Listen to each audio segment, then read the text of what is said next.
छोट्याशा ब्रेक नंतर पुन्हा एकदा स्वागत आहे रूपदा सौंदर्याच्या गुजगोष्टीमध्ये.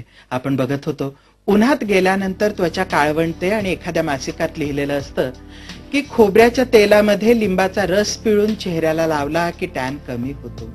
पण गंमत बघा, लिंबाच्या रसाचा पीएच एवढा कमी असतो, ते एवढं जास्त ऍसिडिक असतं की असं तेल आणि खोबऱ्याचं तेल आणि लिंबाचा रस मिसळून जेव्हा चेहऱ्यावर लावलं जातं त्यावेळेला उन्हात गेल्यानंतर त्वचा आणखीन काळवंडायला लागते आणि त्याचबरोबर पिंपल्स वाढतात, ते वेगळे. आणि मग म्हणून असा संभ्रम जेव्हा निर्माण होतो तेव्हा कॉस्मेटिक्स विषयी नेमकं मार्गदर्शन आपल्याला हवं असतं. रूपदामधनं आपण तुम्हाला जे मार्गदर्शन देणार आहोत ते केवळ कॉस्मेटिक विषयी नव्हे, तर कॉस्मेटिक्स नेमके कसे वापरायचे आणि त्वचा प्रकारानुरूप हे कॉस्मेटिक्स कसे बदलणार आहेत हे समजणं खूप आवश्यक आहे. आणि सगळ्यात महत्वाची गोष्ट म्हणजे लक्षात घ्या की जेव्हा आपण कॉस्मेटिक्सचा विचार करतो तेव्हा फॅशन ही सगळ्यात महत्वाची काळाची गरज असते. फॅशन अनुरूप कॉस्मेटिक्स बदलत जातात. म्हणजे गंमत बघा, मीना कुमारी किंवा मधुबालाचा जर काळ तुम्ही पाहिलात तर त्यावेळेचे मेकअप बघा आणि आताचे मेकअप बघा. त्यावेळेच्या मेकअप मध्ये तुमच्या असं लक्षात येईल की मधुबाला, मीना कुमारी यांचे पावडरी मेकअप होते आणि आज मेकअपची संकल्पना पूर्णपणे पालटलेली आहे. म्हणजे पूर्वी एखाद्या बाईला तयार व्हायचं असलं, हळदी कुंकवाला जायचं असलं किंवा तिच्या नित्य तयारीचा एक भाग म्हणजे चेहऱ्यावरती स्नो लावणे आणि स्नो लावला की त्याच्यावरती पावडर लावणे. पण आज ही संकल्पना पूर्णपणे कालबाह्य झालेली आहे. म्हणजे गंमत बघा, एखादी काळी सावळी मुलगी जेव्हा चेहऱ्यावरती स्नो किंवा फेअरनेस क्रीम लावते आणि त्या फेअरनेस क्रीम वरती टॅल्कम पावडर लावून जेव्हा ती कॉलेजला जाते तेव्हा नेमकं कोपऱ्यावर बसलेलं एखादं टवाळ मुलांचं ग्रुप नेमका खारा शेंगदाणा म्हणून मागून ओरडतो.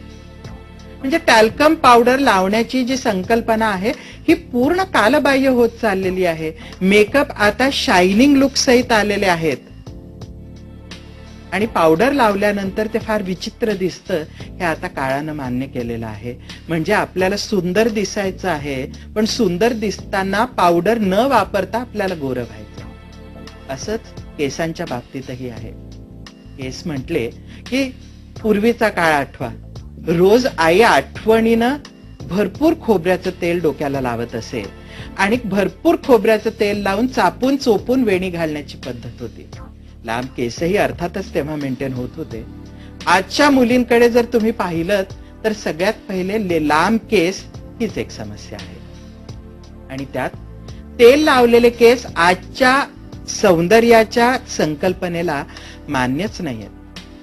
मग प्रश्न असा पडतो की तेल जर लावायचं नाही तर केस भुरभुरे दिसणार, भुरकट दिसणार, मग काय करायचं? छे, तेल लावण्याचे दिवस नाहीच आहेत आता.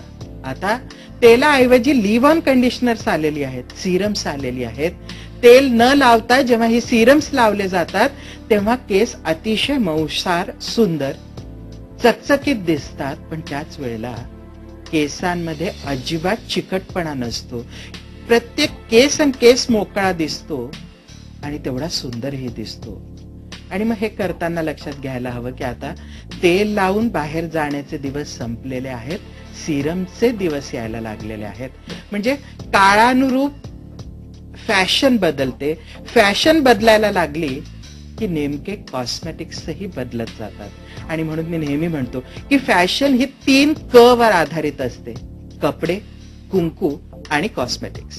म्हणजे बघा, कपड्यांच्या बाबतीत जेव्हा फॅशन येते तेव्हा ब्लाउजच्या बाह्या फक्त लांबीमध्ये कमी अधिक होतात.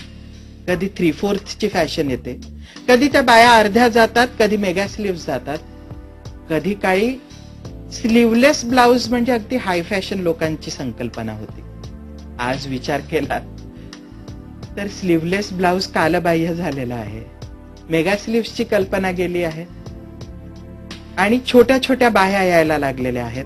म्हणजे काय होतं तर फॅशन बदलताना कपड्यांच्या बाह्या लांब छोट्या होत जातात किंवा पुरुषांच्या पॅन्टच्या बॉटम छोट्या मोठ्या होत जातात. दुसरी काही कल्पना असूच शकत नाही.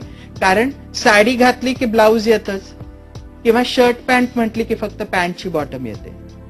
कुंकू म्हटलं की एकेकाळी फार गंमत यायची.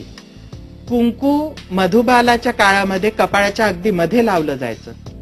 रेखाच्या काळात ते खाली भुवयांच्या मध्ये येऊन स्थिरावलं.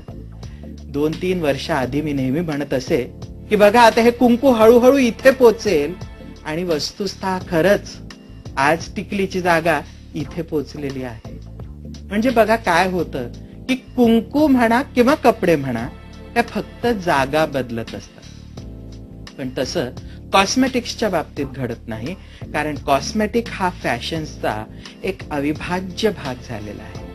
आपण कपडे कसे घालावेत यापेक्षा आपण सुंदर कसं दिसावं याकडे कल आहे.